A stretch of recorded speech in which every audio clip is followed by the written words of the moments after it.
Yo, what is good? My anime faithful, what is good, yo? So I had to play with this character. It only felt right during the Copcraft video. I've never played with this guy before, but I'ma learn him. Oh, that didn't work. But with that being said, we have a very interesting episode this week. Not only did we get to see some ridiculous action, but why do you keep grabbing me? We also got to just witness what it's like in this world for like everybody pretty much. Like not only is it rough for people who don't want to coexist with these fairies and stuff like that, but supposedly we learned that even those fairies can really do some ridiculous stuff, and we're looking at a wizard supposedly that has quite a bit of history with our main character. So not only did we learn, you know, that that was pretty much a thing that, he was in the he had a unit and they pretty much got wiped out by somebody, and we come to find out that it's this guy that has done the wiping. So I'm really interested to see just what actually transpired during that battle, if they do show us anyway. But if not, that's whatever whatevs, and it is what it is. But when it comes down to them showing this and telling us all that stuff, it's kind of obvious, in my opinion, that there's something that blew up pretty ridiculously amongst them. And regardless if they're going to tell us or not, that's on them.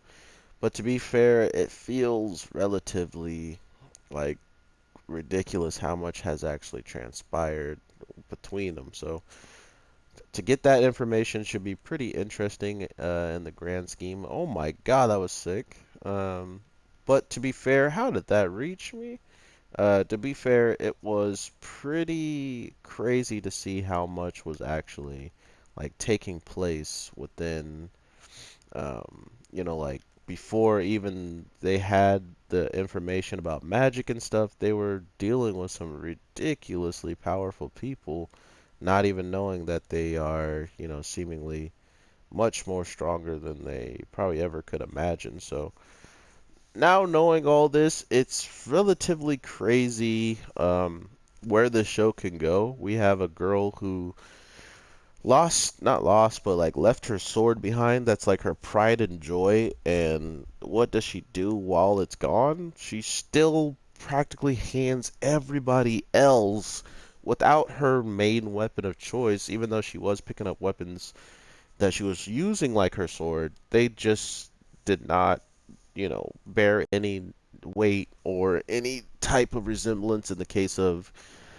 her skills with the sword, and her skills without the sword are tremendously different. Like we went from having a pretty one-sided battle with her losing all like the whole entire fight to her absolutely bodying somebody with almost zero effort in the case of not losing any of her like she didn't get hurt or get cut, anything like that once she actually gets her sword. But before she has her sword, her clothes are getting, ripped to tatters.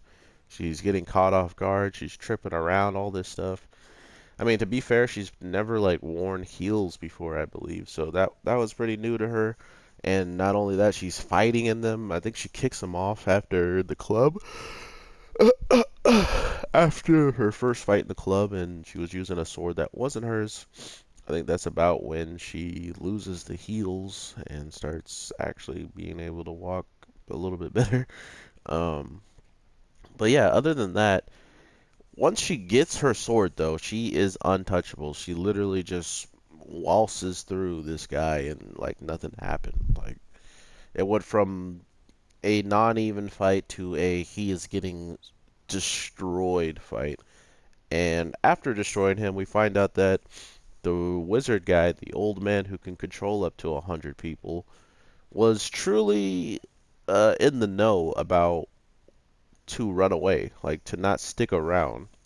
And unlike that kid, he doesn't get bodied this week only because we find out the chief police officer is in on it with this wizard guy, so it almost feels like the wizard guy and the chief were the ones who tricked this fairy guy into, thinking he had everything figured out and stuff like that. So to all of a sudden find out that you are nothing and that there's people that were plotting around you, definitely gotta hurt a little bit, right? I mean, it doesn't hurt when you're dead. He's literally gone and dead and gone. So don't, nothing really hurts anymore. But overall, it definitely just shows you what this show is capable of, and I really love that aspect of it in the grand scheme of like what could happen next, and whatever happens next, do we get to understand why it's coming, or is it going to be one of these moments where it just happens and we kind of have to accept it because we don't know fully what's going on? And that's kind of how I felt with the girl this week. Like she's straight up allowed to kill people at this point. Like the cops are kind of like, you know what, we probably should kill some of these. Like some of these people don't deserve to live, and I say that because of the way they already treat humans. They already treat everybody in general. So it's not really a bad thing that they don't deserve to live. It's just the fact that once you become scum, it's hard to want you alive. So I'm looking forward to seeing what they do. This is so dumb. Ever since I picked this guy, that's all they do is grab me. Like what the heck, man? But overall, I truly, truly hope that they actually give us some conveying, like, story arcs for everybody and why they're doing the things they're doing, because right now it just feels like they're doing it to do it.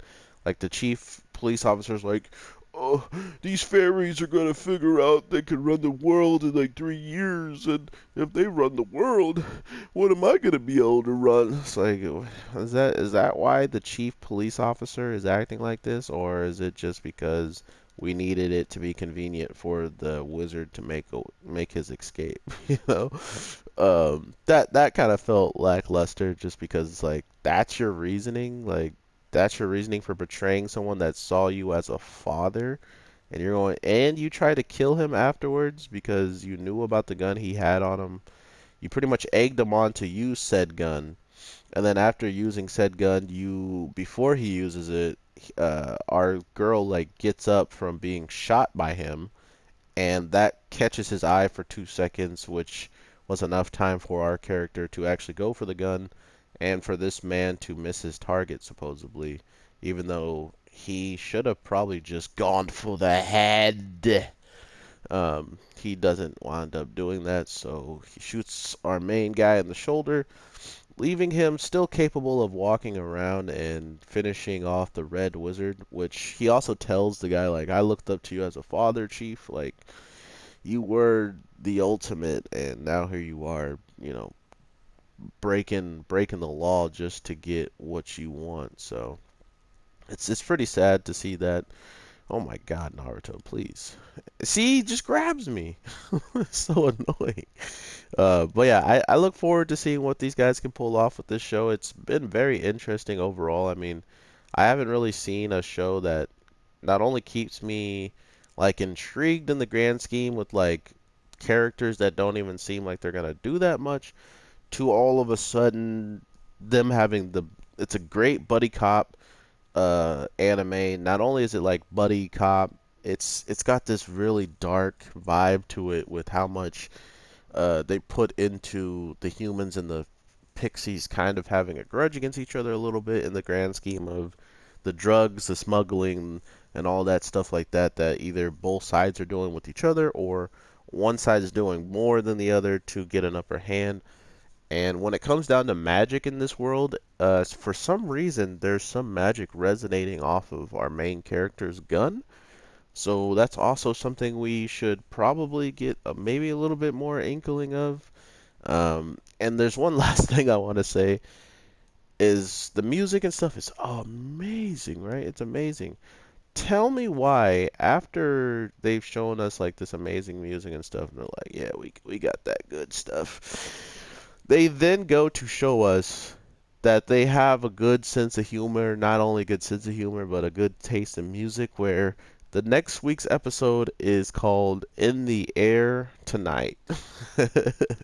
So I thought that was pretty hilarious seeing how they're going to one of the tallest buildings in the show or in the city, and that's where this guy is trying to let off this psychic bomb to pretty much be able to control multiple people, making them do things that they have no control over because they're already dead as soon as the bomb triggers. So In the Air Tonight is coming out next Monday, and I can't wait to see who's watching Copcraft or who drops it and stuff like that. Comment down below just to tell me how you guys are feeling about the show, or what else you're watching that may give you vibes of this show, or anything along those lines. I read all comments, and I definitely hope you guys having a great day, night, evening, whatever the case it is when you watch this. I am your boy, the Anime J, and I'm probably going to get these guys close to a level 100 as I can, so then I can start using them in my videos in the background. So look forward to that, and I hope you guys have an awesome one. So with that, peace.